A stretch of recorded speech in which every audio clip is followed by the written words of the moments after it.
कि भाई ढोला तो नरवर का राजकुमार था। नरवर कहां पड़ता है? मध्य प्रदेश। और ये मारू कहां की राजकुमारी थी? तो एक बार मारू के मम्मी पापा पुष्कर आए हुए थे, ढोला के मम्मी पापा पुष्कर आए हुए थे, राजा रानी थे यहाँ पुष्कर स्नान वगैरह करने। पुष्कर बड़ा मेला लगता है अपना, पुष्कर स्नान करने के लिए आए थे।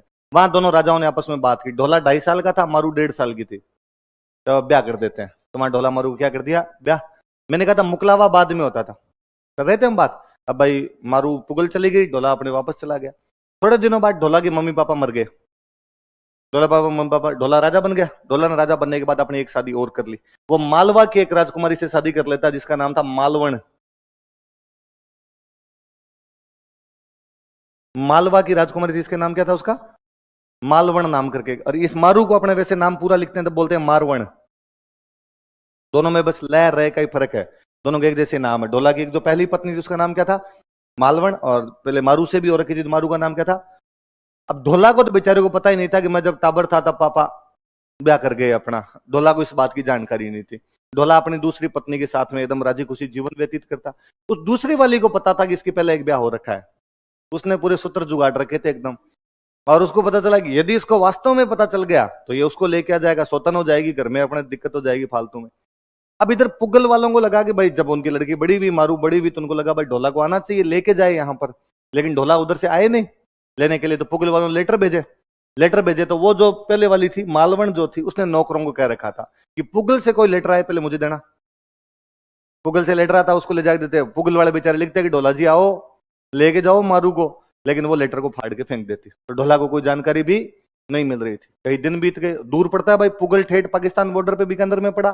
ये एकदम मालवा उधर पड़ा, मध्य प्रदेश में नरवर पड़ा आपका जाके। एक दिन जो मारू होती, मारू काफी बड़ी हो जाती है तब तक, एक दिन मारू को सपना आता है और सपने में वो देखती है कि उसे ढोला लेने के लिए आया हुआ है। और वो सुबह अपनी मम्मी को ठीक कहती है कि मम्मी रात सपनों का राजकुमार आया था मेरे सपनों में, ऐसे ऐसी बात थी, मेरी शादी हो रही है, मैं जा रही हूँ। तो उसकी मम्मी रोती है उसके सामने। तो वो पूछती है क्यों क्यों रो रही है, क्या बात थी? तो कहा तेरी शादी हम कर चुके हैं बहुत पहले, अब पता नहीं तेरे को वो लेने के लिए क्यों नहीं आ रहे हैं।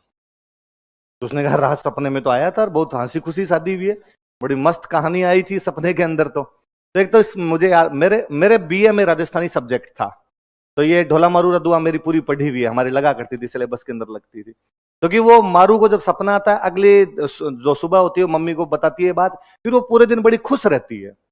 तो उसकी सहेलियां पूछती है उससे कि इस खुशी का राज क्या है भाई, तुम इतनी खुश क्यों? तो वो कहती है मेरे से बताया नहीं जाए, बात तो है कुछ ना कुछ, लेकिन मेरे से बताई नहीं जाए आपको। तो अकथ कहानी प्रेम की मुक्ष्यों कही न जाए, गुंगरो सपनों भयो न सुमर सुमर पछताए। ये प्रेम की अकथनीय कहानी है जो मैं मेरे मुंह से नहीं बता सकती। ये उसी प्रकार है जैसे गूंगे आदमी का सपना होता है। आपको मुझे सपना आया, मुझे कोई सपना आया, मैं दूसरे दिन आके आपको बता दूंगा यार रात मेरे पीछे ट्रक दौड़ रहा था, बस बाल बाल बचा, वरना सल्टा जाता रात। कोई सपना आता अपने बताते हैं, और सपना आते आप अपने रूममेट को बता दो यार रात सपना है अपना सिलेक्शन हो गया था और मुझे तो लड्डू उड्डू मिल रहे थे, तू थोड़ा चूक गया था, बाकी अपना तो हो गया था। बताते हैं अपने सपना थोड़ा सा ऐसा। पर गूंगे आदमी को सपना है, गूंगा आदमी जो बोल नहीं सके उसको सपना है, बताने वाली बात है, पर वो क्या बता पाए? तो वो यूं राजी होता है अंदर ही अंदर। क्योंकि प्रेम जो होता है वो गूंगे के सपने की तरह होता है, जिसमें आदमी खुद अंदर ही अंदर राजी होता रहता है, लेकिन किसी को बता नहीं सकता। फिर मारू को जब बात पता चली कि भाई वहां ये सिस्टम और वहां लेटर पहुंच ही नहीं पा रहे हैं अपने, तो मारू बाद में ढाडी जाति के लोग होते हैं। किस जाति के लोग होते हैं? ढाडी। उन ढाडी जाति के लोगों को वो गीत गाते हैं, उनको कहते हैं तुम जाओ ढोला को मेरा गीत सुनाओ जाके। वो ढोला के दरबार में जाते हैं, ढोला बैठा हुआ होता है, वो ढाडी जाके उसको गीत सुनाते हैं। गीत में उसको बताते हैं कि तेरे एक लुगाई उड़ है, उड़ा हुआ कड़ा काग, इतनी दूर बैठी बैठी वो कागले उड़ा रही है, तुम्हें लाना चाहिए उसको। और ढोला को जब पता चलता है इस बात का, ढोला आके अपनी दूसरी वाइफ को कहता है उस मालवण को कि भाई मेरी तो एक शादी और हो रखी है, मैं वहां जाऊं। उसको लगा मरवा दिया, इसको पता भी चल गया। पर उसने कहा अभी गर्मी पड़ रही है, उधर बीकानेर साइड में तो और गर्मी पड़ती है, गर्मी में नहीं जाना चाहिए। तो ढोला बेचारा रुक जाता है वाइफ की बात मान के। थोड़े दिनों में बरसात का सीजन हुआ, उसने कहा बरसात में कौन घर से बाहर निकलता है, नदी नाले बहते रहते हैं, डूब डाब गए तो कहीं पे, वो बेचारा फिर नहीं जाता। फिर सर्दियां आई, उसने कहा सर्दी मर जाओ बाहर, तो सर्दी के अंदर तो कई दिन वो फिर नहीं जाने देते, ऐसी कहानी है। फिर फाइनली एक दिन ढोला जब वो रात को सो रही होती है चुपचाप, उसने मर लाऊंगा देखो। ढोला उधर से सिग्नल तोड़ ताड़ के आ ही गया अपने पुगल पुगल पहुंचा और पुगल जाके मारू को बाद में ऊंट पर बिठा के वापस ले। फिर और कहानी है बीच में, कई गुंडे आते हैं, डाकू आते हैं, ढोला उनको मारता हुआ वहां से निकलता है। अच्छी मतलब बॉलीवुड वाले यदि मूवी बनाई तो शानदार मूवी बने। तो वो जो कहानी है वो किसकी है?